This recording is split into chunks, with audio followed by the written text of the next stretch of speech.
In this video, we will look at philosophers from different eras, from ancient Greece to the 20th century, and examine their key ideas, views, and relationship to each other. Their views are different, but what they all have in common is an honest attempt to look deeper into life than superficial obviousness allows. They have earnestly tried to answer the question of what it means to be human when stable supports begin to disappear.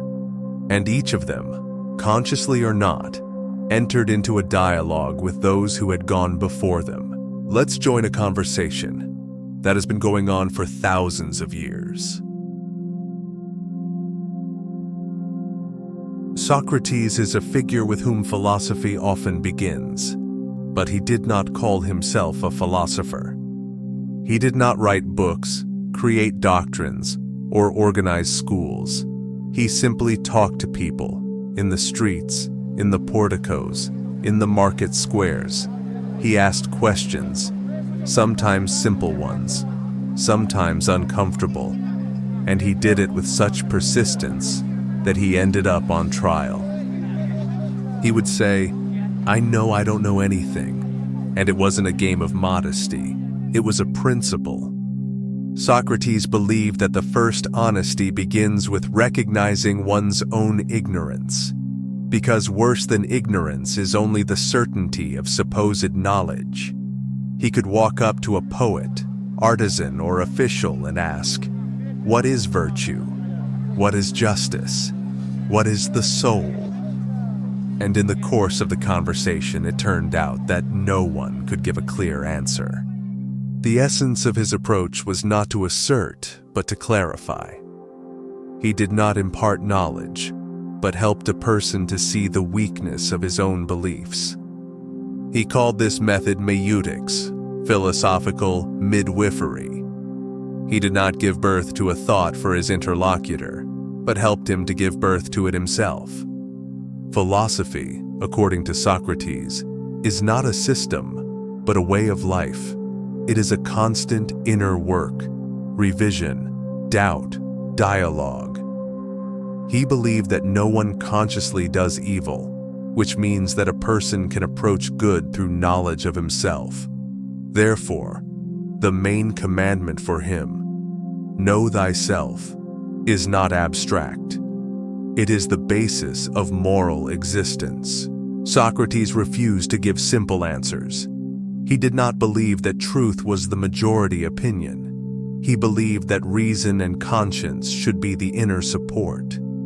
That is why, when faced with the choice of giving up philosophy or dying, he chose poison. He did not consider his death a tragedy. It was a consequence of the life he had led consistently. Socrates left no texts, but he left a mark on those who listened to him. Plato builds his philosophy as a development of Socratic dialogue. The Stoics saw him as an example of inner freedom. Even the Christian tradition borrows much from his image of a man who follows the truth, no matter what. Socrates' main idea is to think honestly and live according to what one has realized. Not for the sake of fame, not for the sake of power, not for the sake of proving right, but for the sake of being human as much as possible. Plato was a student of Socrates. He saw his teacher tried. He saw him accused. He saw him die quietly, without giving up his conviction that truth is more important than his own life. For Plato, this was not just a lesson, it became the foundation of his philosophy. Almost all of his texts are written in the form of dialogues where Socrates speaks. But this is no longer the historical Socrates. It is the voice through which Plato formalizes a new way of thinking. He went further than his teacher. Socrates asked questions. Plato sought the structure, the logos of reality. He did not reject the sensual world, but saw it as a reflection, not a foundation. Things change. Bodies grow old. Justice appears and disappears. But does this mean that there is no truth? Plato answers, "There is truth, it is just not here." In his philosophy, the idea of a world of forms, immaterial, eternal entities, emerges. This is not fantasy or poetry. It is an attempt to explain why we have a concept of beauty, even if all beautiful things are different. Why we have a sense of justice, even if it is rare in the world. An idea is not an abstraction. It is a benchmark by which we can recognize meaning in the world. The image of the cave in the Dialogue Republic is the key to Plato's thinking. People sit with their backs to the light, see the shadows on the wall, and consider them reality. Coming out of the cave is not just enlightenment. It is a painful reversal of consciousness. Plato's philosophy is not a collection of knowledge, but a difficult journey of ascent to the vision of that which is beyond the eye but shapes everything. Knowledge, according to Plato, is not the accumulation of facts, but the recollection of the soul. The soul, he believed, had already known truths before incarnation, and now, through reflection, it remembers. This makes knowledge not an external, but an internal process, a return to the self rather than a mastering of the world. He was the first to link ethics, politics, and metaphysics into a single picture. His republic is not just about laws and power. It is a question: how is man organized if he wants to be just? The soul and society in Plato, mutual reflections. If the soul is torn, neither a man nor a city will be just. Therefore, his politics is a continuation of philosophy, and a philosopher is someone who can govern because he is able to think beyond personal gain. Plato's philosophy has shaped almost all subsequent Western thinking. Christian theology, ideas about the soul, immortality, and truth all pass through him in one way or another. But even outside the system, he remains the one who, for the first time in history, tried to say, "Everything you see is not everything that is."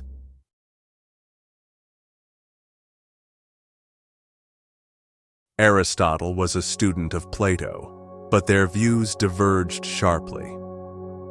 While Plato believed that true reality is in the world of ideas, outside of sensory experience, Aristotle argued that truth is in the concrete, in the observable, in the world itself. He was a realist and an empiricist. Instead of abstract concepts, he was a careful consideration of what is. He was born into a doctor's family, and perhaps it was this upbringing that shaped his approach: observe, systematize, name. He studied everything from animals and plants to politics and poetry. His philosophy is to work quietly with reality, step by step. This is his difference from many others. He doesn't withdraw from the world. He tries to understand it. In ethics, Aristotle proposed the concept of golden mean. Virtue is not an extreme, but a balance. Courage, between cowardice and recklessness. Generosity, between stinginess and wastefulness. The key is habit. We become virtuous by acting virtuously. Ethics is a skill acquired through practice, not the result of theoretical reflection. Aristotle considered man to be a political animal, not in the sense of a struggle for power, but as a being capable of speech, of living together, of understanding justice. Man realizes himself through participation in the community, in the polis, in the lives of others. This is the opposite of modern individualism. For him, a person outside society is not free, but incomplete. He also formulated the foundations of metaphysics, thinking about being as such. His notion of a prime mover, the cause of all that exists, influenced medieval philosophy and theology. But importantly, he did not speak of a personal God, but of a logical necessity. If everything moves, There must be something that sets things in motion while remaining stationary. Aristotle did not create systems in the usual sense. He created tools for thinking, logic, categories, methods. Thanks to him, philosophy became not just a space of reflection, but a science capable of distinguishing, clarifying, and constructing arguments. He did not deny the importance of the abstract, but always returned to the observable. His approach is moderation, clarity, measure. In a world full of extremes and speeds, he proposes something else. Attentive, steady thinking that goes not after noise, but after meaning.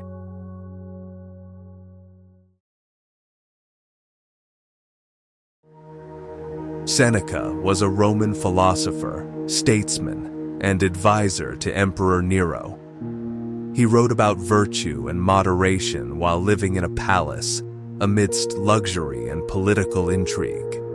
This might be called a contradiction, but his writings are important not because he was blameless, but because he sought balance in a world where everything is shaky.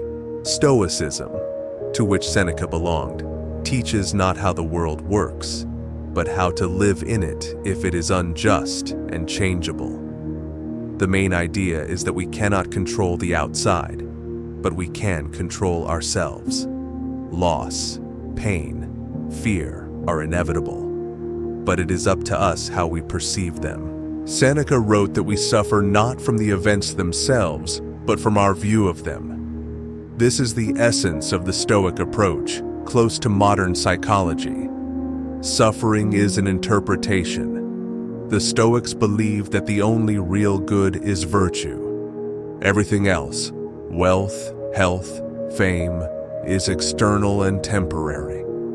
For Seneca, philosophy is not a theory, but a daily work on himself. In his letters to Lucilius, he advises, "Every evening, analyze the day. Where have you given in to irritation? Where have you gotten carried away with unnecessary things? This is not self-evaluation, but a way of purification." One of his main motifs is the memory of death, but not as a gloomy premonition, but as a way to live more attentively. He writes, "It is not death that is to be feared, but a life lived without meaning." We find the same principle in Marcus Aurelius. You can die now. Let everything you do be worthy of death. Stoicism is often called a cold philosophy, but this is wrong. It is not about giving up feelings, but about freedom from what destroys. It's a way of maintaining clarity, even when the external collapses. Not to be a rock, but to be one who endures. Seneca was not perfect, and he did not hide it. His texts are valuable precisely because they are written from within the contradiction. It is the philosophy of a man who lived in the midst of power and fear, and yet tried to remain himself. Augustine is one of the most influential philosophers of late antiquity. He lived at the turn of the century. Rome was weakening, Christianity was being established, and philosophy was intersecting with faith. Augustine was able to bring it all together at one point, in the human soul. He did not come to Christianity at once. He studied rhetoric, was interested in Manichaeism, and lived an ordinary life. But it was his inner crisis that became his turning point. His Confessions is not just a religious text. It is a reflection on time, pain, memory, will, and meaning. From within the human experience, Augustine changes the vector of philosophy, from the external world to the inner man. He says, truth is in yourself. Man, according to Augustine, is not whole, but bifurcated, capable of good and evil, and that is what makes him philosophically interesting. One of the key themes is time. The past lives in memory. The future lives in anticipation. The present slips away. Time is not outside of us, but in our perception. This is one of the first philosophies of subjective time. Another topic is the will. Evil, according to Augustine, does not come from outside. It comes from the free choice of man, who can turn away from the good. This is the opposite of Stoicism. Not everything is indifferent because we are the source of movement. For Augustine, God is not an abstract idea, but a living inner reality with which the soul can enter into a dialogue. But the way to it is through doubt and pain. His philosophy is not about perfection, but about search and return. Augustine stands between two worlds, ancient reason and Christian confessionalism. He opened up the inner drama of philosophy, making subjective experience a full-fledged philosophical content.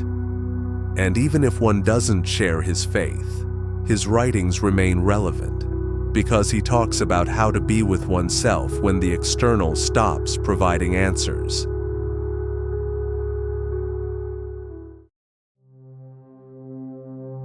René Descartes lived in the 17th century, a time when old worldviews were crumbling and science was still gaining momentum. The world was becoming unstable, and Descartes asked the ultimate question: what is the basis for thinking? He rejected trust in tradition, sentiment, authority. Everything can be false, except one thing. I think, therefore I exist. Doubt in itself is already proof of the subject's existence. It is the first point of support from which he begins to build a system of knowledge. Descartes sought to make philosophy as precise as mathematics. He proposed a method to divide the complex into the simple, to avoid haste, to test every idea for clarity. Thinking for him is work, not inspiration. In his metaphysics, he distinguishes between body and soul, material and thinking. This dualism will become the basis of New Age philosophy. He also proves the existence of God as the guarantor of the validity of clear and distinct ideas. Descartes was not only a philosopher but also a scientist. The coordinate system, discoveries in physics and anatomy are all his contributions. But his most important legacy is setting, if you want to think clearly, start with doubt, but go for clarity. He didn't reject feelings. He just looked for order in thinking, a way to counteract chaos. And today, when everything seems shaky, the Cartesian gesture, to stop, to reconsider, to begin with oneself, remains as relevant as ever.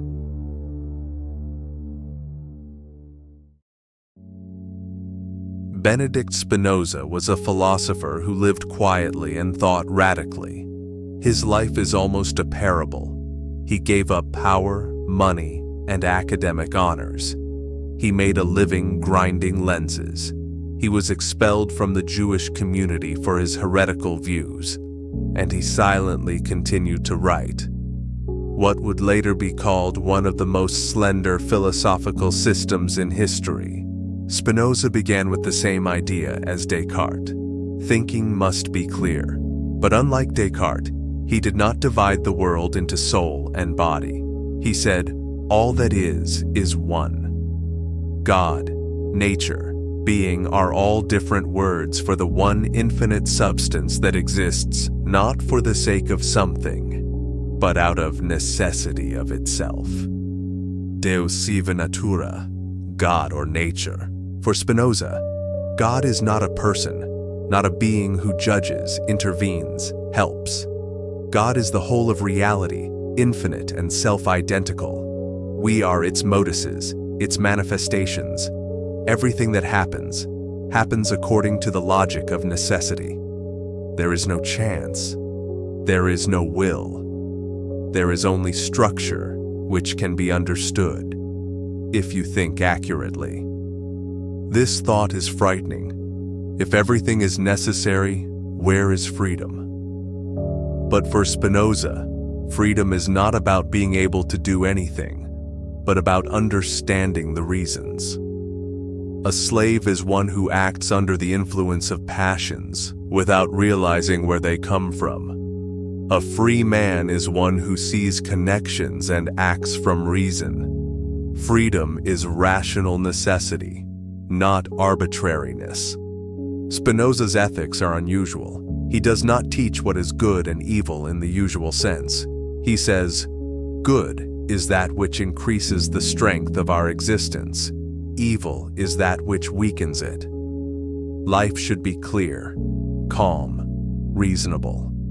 Not in the sense of cold, but in the sense of deeply balanced. He wrote, "A wise man does not think about death, but reflects on life." And he himself lived this way. Modestly, simply, with full acceptance of the necessity of the world. He was not looking for consolation. He was looking for understanding. And he believed that understanding is the highest form of joy. In a world where man is used to thinking in fragments, Spinoza says, everything is connected. And the clearer you see it, the less fear, anger, anxiety. Not because it has become easier, but because it has become clearer. In a world where morality is increasingly replaced by profit, Kant's philosophy remains a challenge. To be free is to be responsible, not because it is profitable, but because it is right.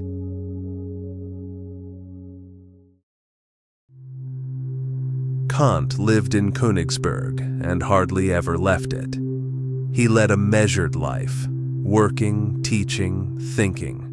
His routines were so precise that people checked their watches by them. But behind this outward modesty was an inner revolution in philosophy. Kant began with a simple but radical question: what can we know? Before him, philosophy had tried to know the world as it is in itself. Kant showed, our mind is not a mirror of reality, but a structure that shapes experience. We see the world through the forms of space, time, and causality.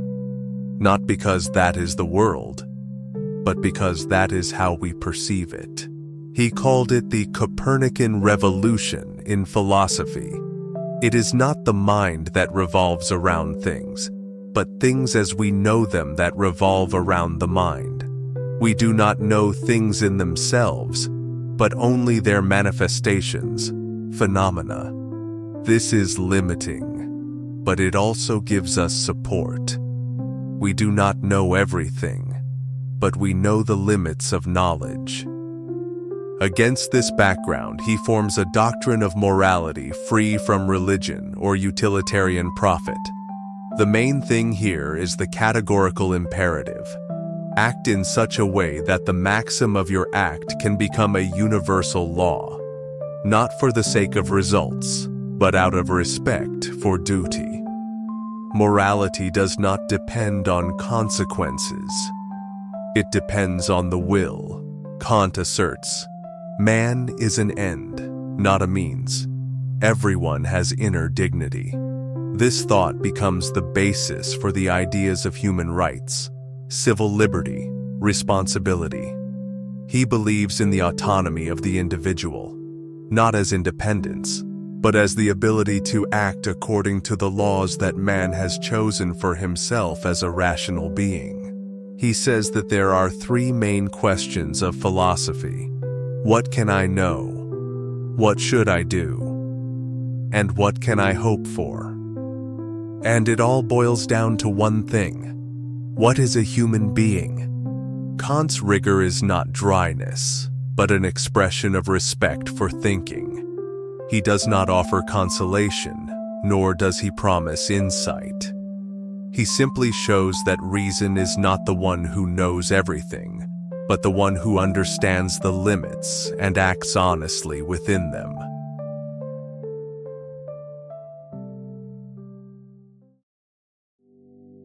Arthur Schopenhauer was a philosopher who put the will, not reason, at the center. He rejected the ideas of progress, rational order, and harmony. Instead of them, he saw the world as based on blind, unconscious striving, the will to life, which pushes all living things to action, not knowing why and when to stop. He accepted the Kantian distinction between thing in itself and phenomenon, but went further. The thing in itself is the will. Not thinking, not logos, but craving, impulse, hunger. We are not free, we are seized by desire. And so, according to Schopenhauer, suffering is the fundamental state of the living. We desire, we suffer. When we get it, we suffer again. Happiness is only a rare pause between waves of dissatisfaction. It sounds gloomy, but there is no cynicism in his philosophy. On the contrary, there is respect for the experience of pain and a desire not to deny it, but to understand and live it meaningfully. And he offers ways out. The first is aesthetic contemplation. Art, especially music, allows us to temporarily escape from the power of the will. In moments of pure perception, we don't will, we just see, hear, feel. These are rare moments of peace. The second is compassion. By realizing that everyone suffers, a person can abandon selfishness. This is not morality in the religious sense, but a manifestation of the common human plight. The third way is asceticism, voluntary reduction of desires. Not for the sake of punishment, but as a strategy to reduce inner tension and, as far as possible, to free oneself from within. Schopenhauer influenced many: Nietzsche, Freud, Tolstoy, Wagner. He was read by those who felt that philosophy was not about abstract ideas, but about a way of facing reality. It remains relevant today, because sometimes recognizing pain is the beginning of inner liberation. Not the illusion of meaning, but the courage to live with what is.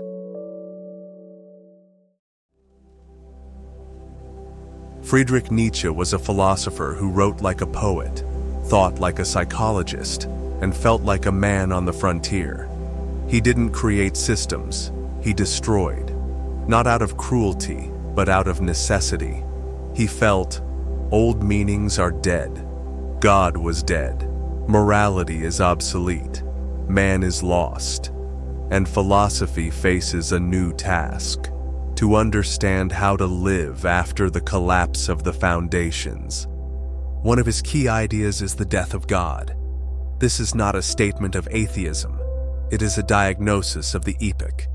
The world is no longer built on absolute truths. Modern man lives as if meanings exist, but deep down he does not believe in them. Nietzsche asks, if God is dead, who are we? What can we rely on now? He seeks the answer in the idea of the Superman. This is not a mythical figure, not an ideal of power. It is a person who is able to create values for himself, not to repeat others' values, not to live by inertia. A superhuman is someone who takes on the burden of freedom and loneliness. He who does not seek comfort, but creates meaning from within. Nietzsche also introduces the concept of the will to power, not as a desire to dominate, but as the basic impulse of life, the desire to overcome, to grow, to self-transformation. All life is a struggle, but not an aggressive one, but a creative one. The world is not static. It is a process in which everything must become itself. He proposes the idea of eternal return. Imagine your whole life repeating over and over again, exactly, endlessly. If this is frightening, then you are living wrong. If you can say yes to that thought, you're free.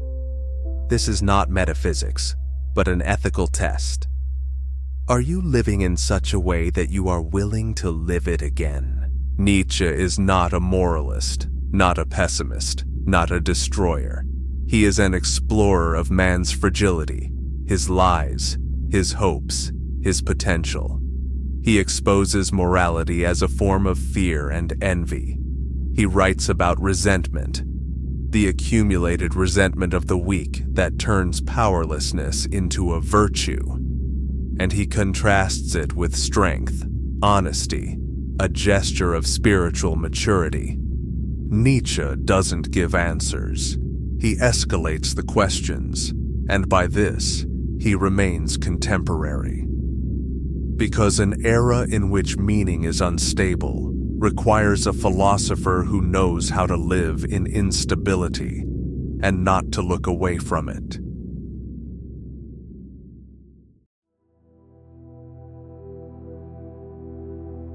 Albert Camus is a writer, a member of the Resistance.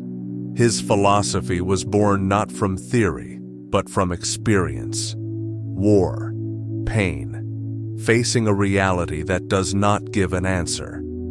Camus' key idea is absurdity.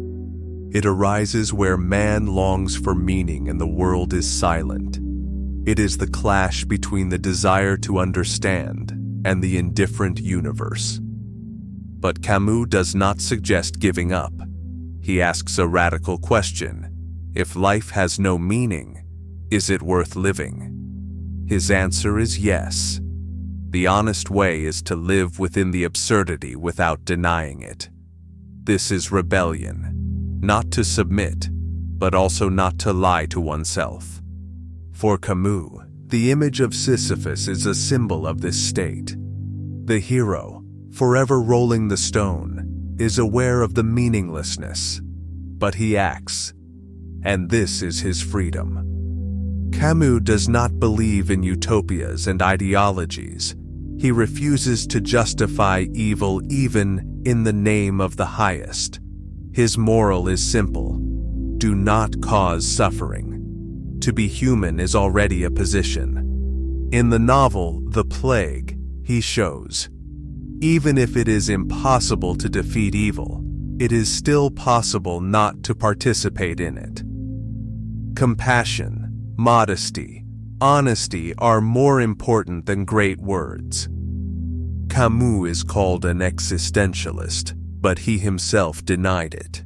He did not believe in absolute freedom. He believed in human dignity, within boundaries that we do not choose. His philosophy is not about salvation. It's about not giving up on life, even if it doesn't make promises. We have briefly passed through figures who have left their mark, not so much on history as on the structure of our thinking. They lived in different eras, spoke different languages, believed in different things, but they all had one thing in common. They tried to understand man, not abstractly, not academically, but in his real existence, with pain, fears, hopes, and the effort to be. Take care of yourself.